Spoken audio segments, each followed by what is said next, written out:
kulanti wanaagsan daawadayaal kuna soo dhawaada wararkii ugu dambeeyay qodobada wararkeena hadduu aleedmo waxaa ka mid ah wararkii ugu dambeeyay madaxweynaha Soomaaliland Cabdiraxmaan Cirro oo xaalad jahwareer dhexda ka galay faahfaahin laga helayo beelaha Ciise iyo Samaroon ee Soomaaliland oo qarka u saaran inay ku dagaalamaan lahaanshaha magaalada Saylac iyo ciidamada isku aruursanayo magaaladaasi. haddaba waxaan idin soo gudbin doonaa faahfaahinadii iyo macluumaadkii ugu dambeeyay xaaladda gobolka Awdal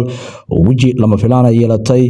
beelaha Hawiye oo Muqdisho baaq culus ka soo diray iyaga oo ku baaqay in dhinacyada dagaalka horintoodu ay hoos u dhigaan saladiinta dhaqanka beelaha Samaroon iyo Ciise oo baaq loo diray loogana digay inay ku dagaalamaan gobolka Awdal. haddaba waxaan idin soo gudbin doonaa macluumaadkii iyo wararkii ugu dambeeyay jahwareerka madaxweyne Cirro ciidamada isku aruursanaya gobolka Awdal baaqa beelaha Hawiye ee Muqdisho ay ka soo saareen xaaladda laga baqdin qabo inay faraha ay ka baxdo. warkii ugu dambeeyay ayaan idin soo gudbin doonaa.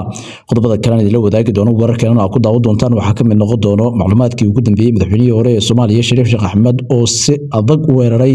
madaxweyne Xasan Sheekh Maxamuud sidoo kale tana banaanka keenay arrimo badan oo dadweynaha ka qarsoonaa. haddaba maxaa ka mid ah madaxweyne Shariif arrimuhu ka hadlay waan idin soo gudbin doonaa.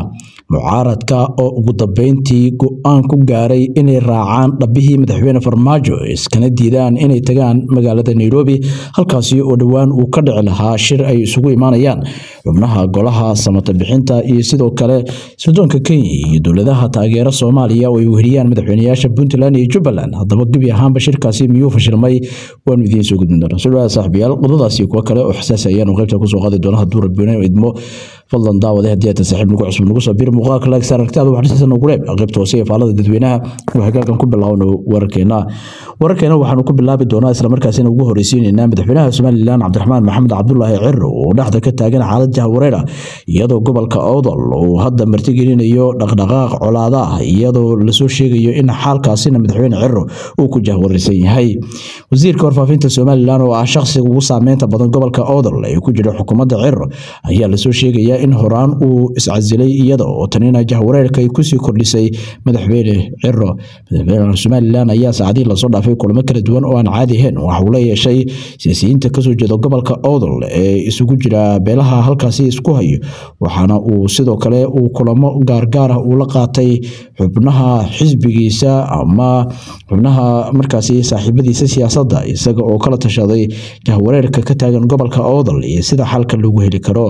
macluumaad ayaa sheegaya madaxweynaha Soomaaliland Cabdiraxmaan Cirro uu ka carooday tallaabooyinka ay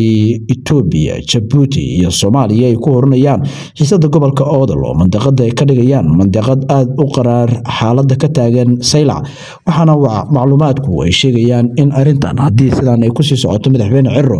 oo markaasi ay ku sababi karto in xitaa gobolka awgi uu markaasi tallaabooyin waaweyn u qaado ciidamada uu ku geeyo halkaas si uu beelaha halkaasi laga baqdan qabo inay isku dagaalaan oo markaasi uu kala dhaxgalo. geesta kaleetana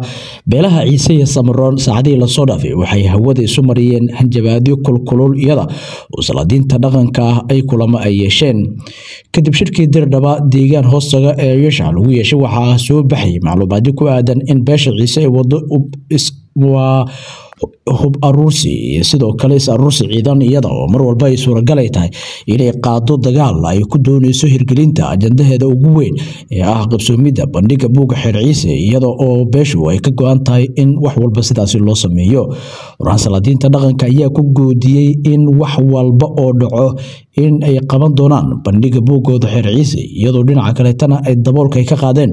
in ay isu yeeranayaan. waxaana saladiinta ugu sarsareysa ee dhaqanka beesha Ciise ay fagaara cad ka yiraahdeen qof walba oo Ciise ah meel walba ha ka yimaado hubkiisana horaha u soo qaato iyada oo fariimahaasi goodiskaana ay noqdeen kuwo markaasi abuuray xasaasiyad weyn. dhinaca kale beesha Samaroon ayaa iyaduna arinteeda ku adkeysanaysa diideysana in beesha Ciise isku firaariso gobolka Awdal gaar ahaan magaalada Saylac oo hadda looga tiro badan yahay iyada oo beeshuna ay ku adkeysanaysa inay bandhigeeda ku qaban doonto magaalada Saylac. marka laga soo tago magaaladan inay tahay magaalo taariikheed oo istiraatiiji ah mantiqadna ku taalo magaalo markaasi dekad leh ay tahay haddana waxa ay magaaladan ay sababtay in xiisadu ay saddex dowladood ay ku lug yeeshaan. dowladahan ayaana waxa ay kala yihiin dowladaha Itoobiya, Soomaaliya iyo sidoo kale Djibouti. sidoo kale waxa daraf kaga jirta Soomaaliland oo iyaduna u aragta in fursadda looga faa'iideysanayo bandhiga buugga xeer ciisana uu ka weyn yahay munaasabad waana sababta soo dedejisay madaxweynaha Somaliland uu markaasi qaato go'aan qaraar ugu dambeyntii ku soo afjarayo qabashada bandhiga buuggaasi. Haddaba xaaladda guud ayaa sidaas ah. Beelaha Hawiye ee Muqdisho ayaa iyaga xalkan u muuqda car iyo wiirka waxa ay ka soo saareen baaq iyaga oo ugu baaqay beelaha Samaroon iyo Ciise in xabadda ay nabad ay ku bedelaan iyaga oo sheegay aruursiga iyo isu ciidan aruursiga in ay sababi karto kaliya dagaal dhaca. Taasi bedelkeedana waxay soo jeedeen in caqliga uu shaqeeyo oo dagaal uusan wax u tareenin dadka reer Awdal. Geeska kale tan daawadayaal haddii aanu fiirino madaxweynihii hore ee Soomaaliya Mudane Shariif Sheekh Axmed ayaa weerar kulul waxa uu ku qaaday madaxweynaha Jamhuuriyadda Federaalka ah ee Soomaaliya Mudane Xasan Sheekh Maxamuud isaga oo la hadlayay warbaahinta kadib wareysi uu siiyay laanta afka Soomaaliga ee BBC-da ayaa waxa uu waxba kama jiraan uu ku tilmaamay hadallo hore uga soo yeeray madaxweynaha Jamhuuriyadda Soomaaliya Xasan Sheekh Maxamuud. Madaxweyne Shariif ayaa sheegay in wax tanaazul haba yaraatee madaxweyne Xasan Sheekh uusan ebedkiis u sameyn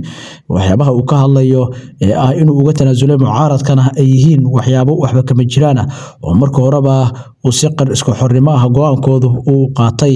Madaxweyne Shariif ayaa waxa uu sheegay in wareysi oo madaxweyne Xasan Sheekh hore uu bixiyay uu ka been sheegay waxyaabaha ay ka wada hadleen isaga iyo mucaaradka waxaana uu dhinaca kale uu ku tilmaamay ammaanka magaalada Muqdisho mid markaasi faraha ka sii baxaya marba marka ka dambeysa. Madaxweynihii hore ee Soomaaliya Shariif Sheekh Axmed ayaa sidoo kale ku eedeeyay doorashada Muqdisho ka socota inay tahay kaliya mid uu wato madaxweyne Xasan Sheekh Maxamuud. waxa uu dhinaca kale uu ka digay qalaaso ay sababi karto haddii madaxweyne Xasan Sheekh Maxamuud isku dayo in uu muddada dhaafsado. waxaan u aragnaa doodaha mucaaradka iyo inaga oo mucaaradka ah ee filla Soomaaliya ina dhex yaala in ay filladu ay doonayso marba marka ka dambeysa inay waqtiga ku sii dheeraysato bedelida la bedelay dastuurka waa qodob ka mid ah waxyaabaha uu madaxweyne Xasan Sheekh uu doonayo in uu waqtiga ku sii dheeraysto ayuu yiri maruu hadlayay madaxweyne Shariif. dhinaca kale waxa uu ka hadlay shirka magaalada Kismaayo iyo wararka la xiriira isagoo sheegay in shirkaasi aan looga hadli doonin dowlad laga barbar dhiso dowladda madaxweyne Xasan Sheekh Maxamuud. geeska kale tan haddii aanu fiirino isla wararka shirkaasi la xiriira